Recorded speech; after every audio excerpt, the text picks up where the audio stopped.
How's it going, everyone? Welcome back to Anime Mondays. I'm the JJ. Today we're doing Yu Yu Hakusho Part 7.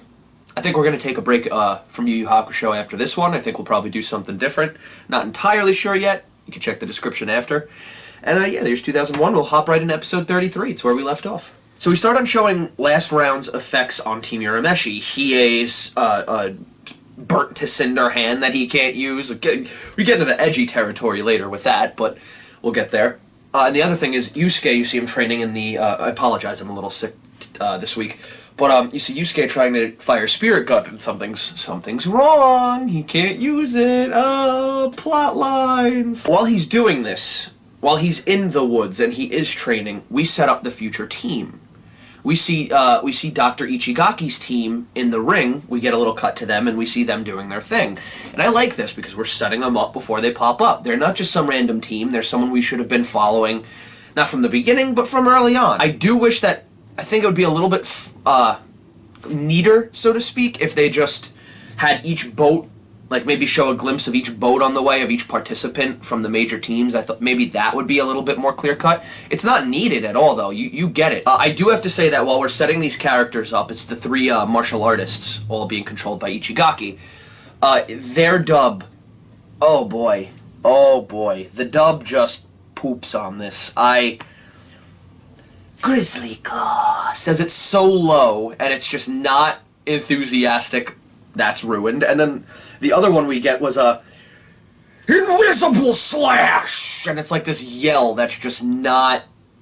It's just terrible. It really is. They both do the exact opposite of what they need, which would be just in the middle. Don't remember the angelic blades or rings or whatever. I don't remember how that one was said. Probably bad if these two are anything to judge. We meet Rugby from that team who dies to his teammate. He goes to jump Urameshi in the forest, and then Yusuke's just, yeah, don't make me use this, I'm gonna fuck you up, blah blah blah, bluff, blah bluff, bluff, bluff. His name being Rugby, I despise, because the reason that he says his name is Rugby, your name's Rugby, huh? Yes, it's the closest thing modern humans have to recreational pain. Ooh, boy. Did UFC exist at this time? Did wrestling exist at this time? Did boxing exist at this time? Did any contact sport exist at this time? Because if so, then this point is moot. I just like that the leader pops in and he gives him the fair warning, Rugby, don't you do it. Yusuke's mine. Which not only does that... you have the whole Rugby thing here, but you also have the captain being set up for Toguro later, which I think is actually also... it's multi-purpose. One axe to the back and I'm done? Why do we even have him on our team? He was terrible. At the moment that Yusuke reveals he can't do a spirit gun, you have the masked fighter speak for the first time. And it sounds exactly like Genkai trying to not have rasp in her voice. Genkai is this, dimwit. And the one that they're hearing is this, dimwit. And she even says the same words that Genkai would be saying. Why are we falling for this? And it's even worse, because the next line is Kuwabara leans over to him while sitting on the couch. He goes, okay, we're friends, right? You have to tell me, is that Genkai? To which Yusuke responds with, yeah, I thought of that too, but, you know, the voice. Sounds exactly like Genkai without rasp?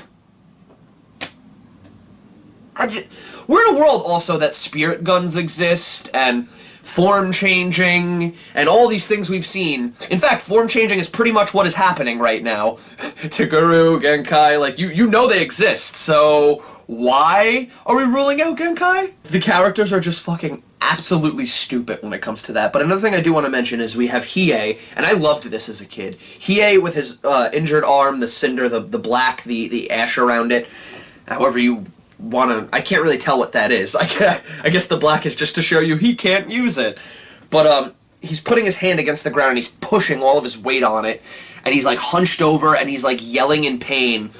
And first of all, that's edgy enough, let alone the fact that we're on an island. He is separated from that island on a smaller rock, like a smaller island-like rock, where waves are crashing and the emotion is furious and everywhere, and it's just The air is palpable. It's fucking super edgy. It really is. As a kid, I was like, oh, he's so cool. This is like him wincing in pain, to his arm that he sacrificed like a fucking idiot, and then training it like an idiot.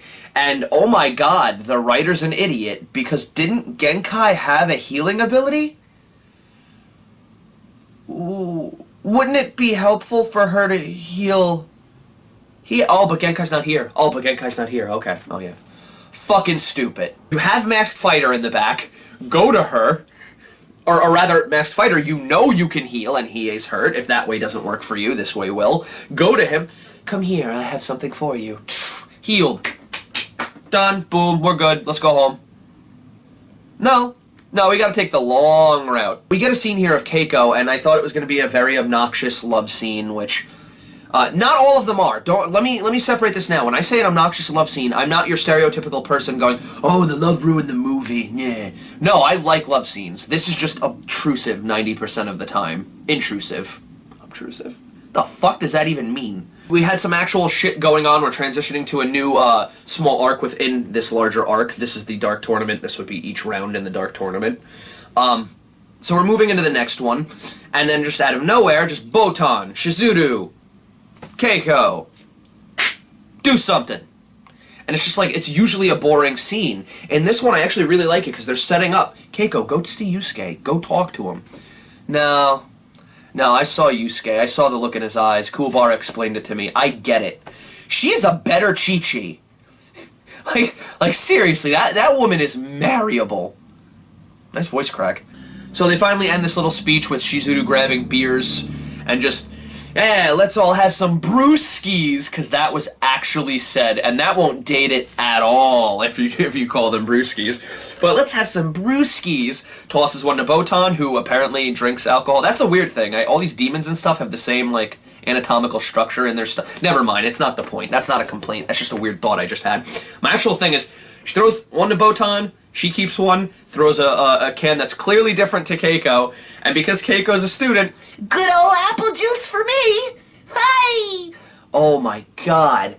The way that they just stopped the nice scene to make that apparent. Because if they don't, oh god, kids are gonna start drinking, guys. Oh god, if they see Keiko drink, it's game over. It's game over, guys. Everyone start drinking. It'll be mass hysteria. Cats and dogs living together. So, the main villains, or pretty much just Toguro alone, takes out an entire team. It's Rugby's team with the leader who stopped Rugby before, and it's cool because they have this moment of just, ooh, the spirit energy is emanating from them, and everyone from the crowd is, holy shit, that's why they're called the Spirit Warriors. Damn, alright, cool.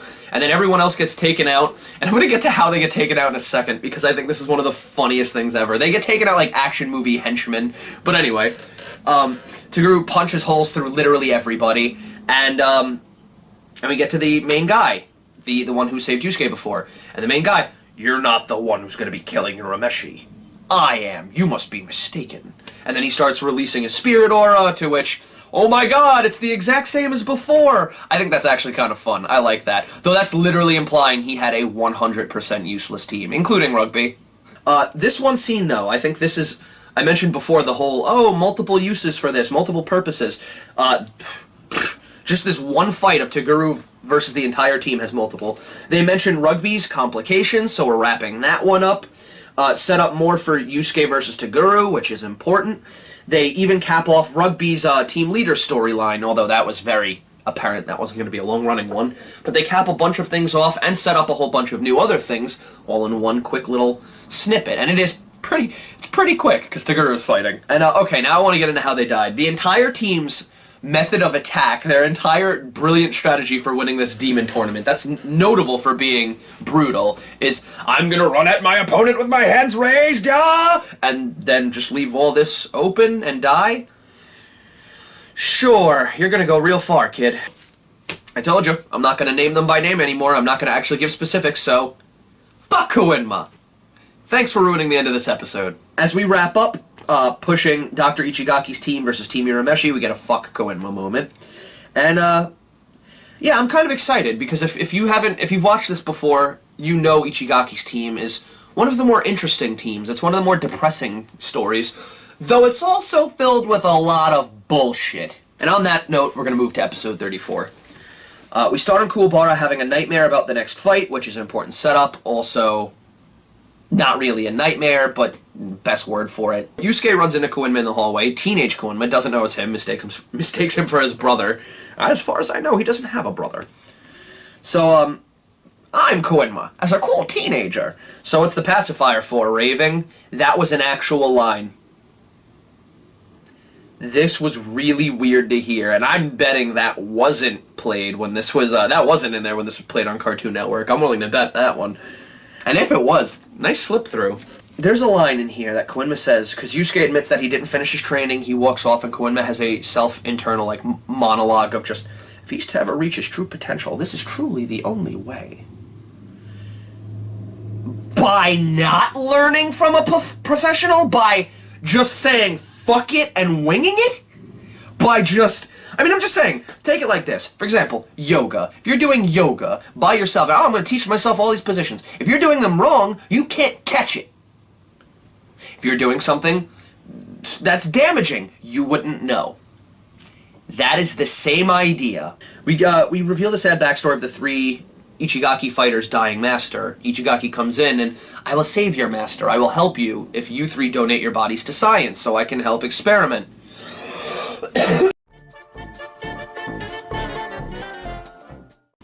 I think it's clever that the way we reveal it by showing it's, sorry, holy crap, I'm really stuffed up right now. We see through Kuwabara's nightmare, we see the reveal through that, and I think that's a clever mechanism to basically tell the story. Okay, so in that story, the one with the 1 tooth and the bushy hair and the angelic rings or whatever they were called, he is the worst dub voice. I know I thought the fucking first of the Four Saint Beast guy, I thought he was worst. This is the worst. Damn it. None of this. Not one piece is fair. How can I expect to live with myself now? It's actually that bad. His dead delivery just doesn't match the scene's emotion or the character's emotion. Because the scene itself is just, oh. And then the character itself should be feeling, like, completely defeated or garbage. And just, like, nothing. I can't do anything to help the man that raised me. Which, by the way, that was the rest of the line. The man who raised us like his sons is dying. And I can't do a thing to help him. And that's even bad exposition! These little bits of Ichigaki trying to calculate the percentage of the fight, like, oh, they're dodge, they can dodge like this, and they move like this, and they have moves like this, and my guys are like this, in this style fight, we can do this, one-on-one fights. Oh, I got like a 95% chance of winning. Yeah, I'm down. And then Genkai, sorry, Masked Fighter, makes the idea, oh, why don't we just do one battle, 3-on-3, since shit's going on with Hiei and Kurama in the woods. Yeah, that happens. Don't question too far into that. That's the thing, they're setting that up in the arena, and Ichigaki's like, yeah, I don't know, 1 second. Beep, beep, beep, beep, beep, beep, beep, beep, beep. Oh, 99%! 0.95! You have a 0.5% chance of winning.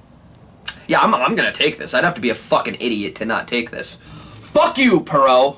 Botan had like her collared shirt, which was like this, it was like a V, and then whenever she would talk, there was a scene where it would literally flap up like her mouth. That happened. And I know it wasn't on purpose, and it wasn't like her thing moving, because the other times in that scene, it wasn't moving. What was that song I played for Pierrot? Oh yeah, we don't care, we don't give a fuck. Genkai is holding off the others.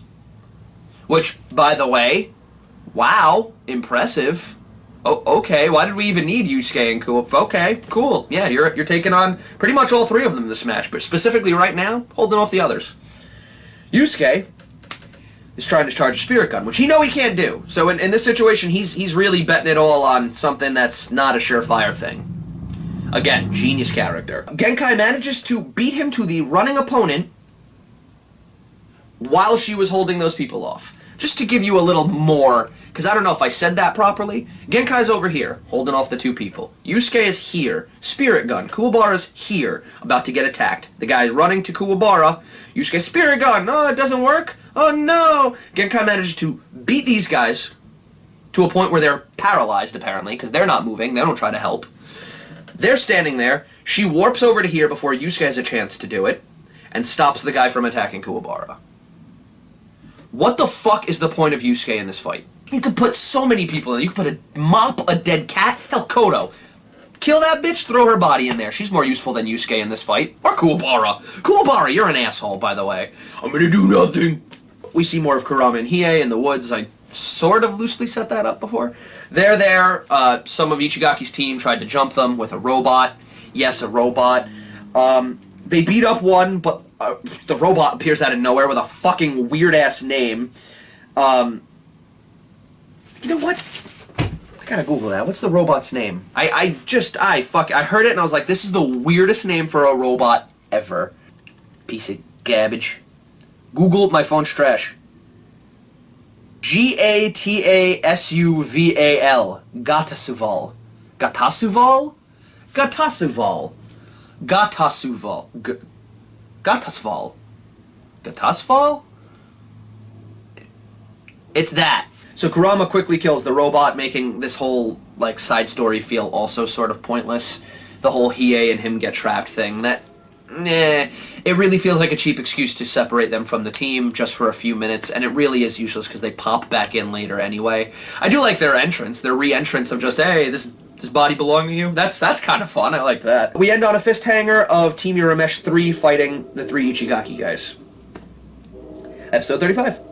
We pick up where we left off, except now Urameshi's team is losing due to not wanting to throw punches because we don't want to hurt these guys. We know they're good people, and I guess that's fun. We have a mental dilemma here rather than just a flat-out 3-on-3, and I like that. So Sakyo and Toguro are having a conversation about, oh, I love this. These humans are destroying one another. This is amazing. And then Sakyo just has the line, you should read history books more. Humans have always found brutalizing each other to hold a certain charm. Touché, Togashi. Touché, you sly bastard. You have the masked fighter take a blow for someone. Mask piece falls off, you see this flowing pink hair and a face that you're not familiar with. Oh, so it's not Genkai, huh? Wow. Okay. Kuwabara has a line, though. That's literally, is there she? You didn't know it was a woman when they talked with a dainty, woman-like voice.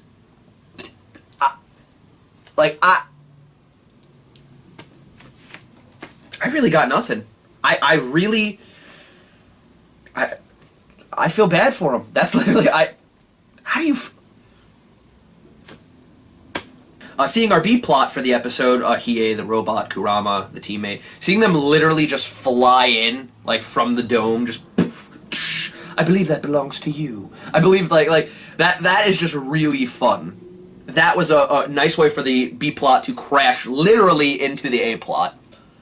Kurama reveals Dr. Ichigaki made his team's master sick in the first place, which that... Wow. Okay. Like, I knew this guy was a fucking scumbag, but, like, also how? Whatever. I don't want to know. The announcer, Yusuke, Kuwabara, Ichigaki's team, all in this fight, throughout the fight sporadically, this is just the point that I noticed it, lose their bones. And by that I mean, not the animation, like, tool, like bones, but their legit character bones. Their arms are all noodles, and when they bend, there's no joint. It's just a circular bend. Again, what was that song that I played again? We don't care, we don't give a f***. It's not about the money, it's not about the luck. We don't care, we don't give a f***. It's not about the money, it's not about the luck. We don't care. Yeah, no, I'm starting to see it. Kuwabara foolishly plays hero and alone tries to, like, non-fight fight the other team. I'm gonna stand here and take damage, because it's all I'm good at. I have to point out, why does Shizuru react to this one? No! Like he's about to actually die. You don't think your brother was gonna die from a fucking fall from, like, a building with the yo-yos? Or, you know, be eaten by demons in the interim of the rounds? Or even, you know, multiple other times when he was about to die and you clearly didn't give a fuck. But now, no, now you have to. The plot demands it. I just want to point out how inconsistent that is, because that is a major negative I'd like to say for this. Characters have to, you know, have continuity in their thought process, otherwise it gets messy and stupid, and we won't understand the character. Like, I don't understand Shizuru. So it's revealed that the entire time, because they were chanting, kill, kill. Kill. It's revealed that it's actually, or at least now are saying, kill us. And you have that with the beautiful, sad, it's like this sourly beautiful image of just the tears, the blood tears running down their face. They've been forced to break their code of non-killing. They've been forced to shit on their ideas that their master gave, who they love like a father. They've lost their father, their master. They lost Kuwabara, the one man that could have helped them in their mind. And he was a very, very clearly a nice kid. Look at him, and they had to fucking kill him. I mean, just everything about this scene is just heavy. We end on Yusuke releasing his sexual tension for Kuwabara in the form of a spirit gun. And by that I mean he did the first spirit gun since his erectile dysfunction. Remember, if you're taking spirit aggro, call your doctor if it lasts for more than 4 hours. We move on to episode 36. We pick up on Genkai taking over, like, you know, she should have in the first place. When you were holding off 2 guys and managed to take the other one, you were very clearly showing you could do this all on your own. This confirms it. You are a bitch. The doctor's response to Genkai beating each of them with that finger move. She fingers them to death. Yes, I just said that. But the line of it is just, how can scientific achievement be beat by chanting? I think this was fun writing, fun line delivery. I think all around this was just this is a fun science versus, like, mysticality debate. In just one line, just... I feel like this is a cheat. Hiei conveniently manages to find the master because, and I know the guy spilled the beans, why would Ichigaki ever tell that guy, first of all? Second of all, why would they bring the master to a cave? This is all just fucking convenient. This is the most convenient bullshit. Ichigaki realizes at the end of the road, unless he tries to, you know, Ichigaki his way out, which he does. He stabbed himself with some sort of serum, which turns him into a beast. You get a beast transformation. This transformation leads him to getting stretchy limbs, a giant size advantage, a beast form with sharp teeth and claws. Overall, an improvement. This is the last episode we're going to be reviewing, by the way, but as they're fighting him, Hiei pops in and he's just like, alright, I'm going to help you. And Yusuke just pushes him off, stupidly. I don't want your help. I'm doing something. Okay, this is my fight. I'm the main character here. I gotta do it all on my own. Okay, you're your own man? That's great. You're also a fucking idiot. The line that Ichigaki says to him is literally, defy all logic. Go ahead. Go ahead, defy it all. I'm just thinking in my head at this point in time, like, please don't encourage him to do so. He's a main character, which means he's already gonna do it plenty. So when Yusuke is hitting Beast Jigaki for the first time, he's basically hitting him for everybody. Just, this is for those people, this is for the master, this is for Kuwabara. And then when he gets to Kuwabara in the middle of all the people, it just cuts to Kuwabara, dead on the ground. Thanks for the shout out. So you can do great comedy in this. It does come through well. It just depends on where you do it and where it's placed. In this case, the juxtaposition is the joke. It's, oh, serious, oh, serious, oh, serious. Comedy, and it's from Kuwabara, who has that relationship with Yusuke. It all clicks. It all works. When it's just, hey, this stuff's going on in the ring. Hey, what's going on with Kawinma and Ogre? Comedy, yay. It doesn't work. It's out of nowhere, it doesn't fit, and it's not funny. A lot of the time it comes off as forced and unnatural, but in cases like this, and the whole dimwit, like the whole banter between Genkai and Yusuke, the reason why that's funny is because it comes across as natural. You understand these characters having these moments. You get what I mean by that? So the 3 guys get up after the death scene, and Yusuke has a line that mimics my exact opinions. Okay, now this is stupid weird. He actually says it. He says what the audience should be thinking. The committee decides to put Urameshi Samurai Cyber Squad against the next team right away, to try and screw them while they're down, try to put the screws to them. Could you, like, they even say it, could you make it any more obvious? Like, shouldn't we be sly about this kind of shit? You have them calling Team Masho, which is the next team that they're supposed to be fighting, multiple times. They no-show. They just don't show up. By like the 4th or 5th time, we're gonna have to count you out if you don't show up. So I'm thinking, if this is the first time, you should be thinking like, oh, maybe they're gonna show a forfeit. Oh, okay, maybe Toguro took them out because he wants Yusuke for himself. That whole thing with the axe guy could have set that up. All this stuff could have been had. Maybe they went for a pee in the woods, like he and Kurama did, and they crossed streams and then died. Like, who knows? Who knows? We don't know. But what I think is really cool is while you're thinking all this, it's just... Tornado comes in. They're there. What the... Did they just arrive by tornado? Look, Shu, I love you, bro, but this is the team. This is the team. This... Showmanship. The best part of the tornado was it was a synchronized tornado. All 5 members in corresponding hoods, in matching hoods with corresponding symbols on their face. This is a fucking horrifying team to fuck with. This is just beautiful, fucked up imagery. I'm gonna die. One of them has a cross. I'm dead. I'm fighting Jesus. One of the only negatives I really have to point on this is because you have that really, I wouldn't say dark, but sinister look to them. And then you meet Jin later, who's this red-headed, horned, awesome Irishman guy. Oh, you're a Meshi! You don't make moms go boom in your face! You have all of that, and it's just, well, that... Huh. You see like a hipster or like a pop idol or something, and they're just heavy metal. Kinda like a band I know. Yeah, that one. But, yeah. You know, it is just weird to see juxtaposition-wise. You could argue maybe it's fun. I find the character fun. It just is a little weird to see him come from such a dark, sinister-looking team. Very... How do they not butt heads? But yeah, we set up for the Gamma fight versus Kurama in the next episode preview, and we're going to end there. Like and subscribe. Thank you for joining us this week. Leave a comment below if Team Masho isn't that badass to you and I'm overblowing it. Tell me why. If you have something you agree with me on, tell me why. If you want to see another anime we're doing, since I do want to switch it up next week, go ahead and tell me what you want to see. And, yeah, that's pretty much it. Click the arrow below, see what it is, what we're doing next week, and, yeah, have a good week.